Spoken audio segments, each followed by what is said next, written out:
부동산 등기와 등기의 공신력. 우리나라 민법 제186조는 부동산에 관한 법률행위로 인한 물권의 득실 변경은 등기해야 그 효력이 생긴다고 규정, 형식주의를 채택하고 있다. 가령 부동산을 매수하여 잔금을 치르고 이를 인도받더라도 등기하지 않으면 소유권자로 인정받지 못한다는 의미이다.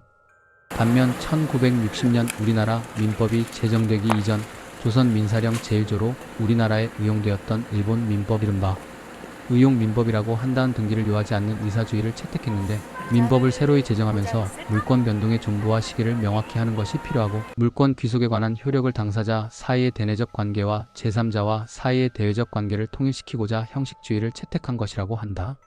한편 물권 변동을 이해하기 위해 함께 알아야 하는 개념은 등기의 공신력이다. 등기의 공신력이란 등기에 공시된 내용이 실제의 권리관계와 일치하지 않은 경우 공시된 내용대로 물권이 존재하는 것으로 신뢰한 당사자를 보호하는 것을 말하며, 모종의 이유로 등기에 기재되지 않은 실제 권리자가 있더라도 등기부에 표시된 내용대로의 법률관계가 인정된다. 즉 공신력의 인정 여부는 부동산의 진정한 권리자와 등기를 믿고 거래한 당사자 중 누구를 더 보호할 것인가에 대한 선택의 문제라고 볼 수 있다. 우리나라의 민법 체계는 특이하게도 물권 변동의 형식주의를 채택하면서 동시에 등기의 공신력을 인정하지 않고 있다. 이러한 배경에는 앞선 의용민법이 형식주의 대신 의사주의를 채택하고 있었고, 6.25 전쟁으로 인해 부동산의 권리관계에 관한 서류가 상당 부분 멸실된 이유로 등기되지 않거나 등기의 기재 내용이 부정확한 경우가 많아 진정한 권리자를 보호할 필요성이 높아 이를 해결하기 위해 다소 절충적인 방안을 마련하였던 것으로 보인다.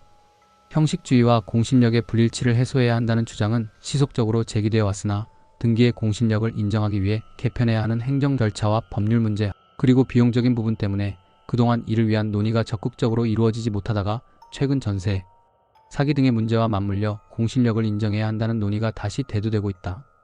얼마 전 서류를 위조해 등기부에 기재된 근저당권을 말소하여 부동산을 매도한 사례가 뉴스에 보도되었다. 제1심 법원은 깨끗한 등기를 믿고 이를 매수한 매수인의 손을 들어주었지만, 항소심 법원은 진정한 권리자인 근저당권자의 손을 들어 부동산에 아직 근저당권이 남아있다고 판단했다. 판단의 근거는 위와 같이 등기체계가 공신력을 인정하지 않고 이를 믿은 당사자보다 진정한 권리자의 보호를 더 우선하기 때문으로 보인다. 위와 같은 사례는 공신력을 인정하지 않는 우리 법체계에 내재한 위험이 현실화한 것으로 볼 수 있다.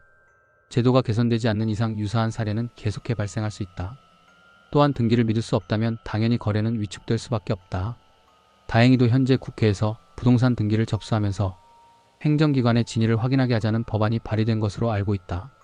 부동산 거래를 하기 전에 실제 권리관계를 꼼꼼히 확인해야 한다. 등기부 등본뿐만 아니라 건축물 대장, 토지 대장 등 다양한 공문서를 확인하고 부동산 거래를 한 후에도 주기적으로 등기부 등본을 확인하여 변동사항이 있는지 체크하는 것도 중요하다. 유사한 피해자가 발생하지 않기를 바란다.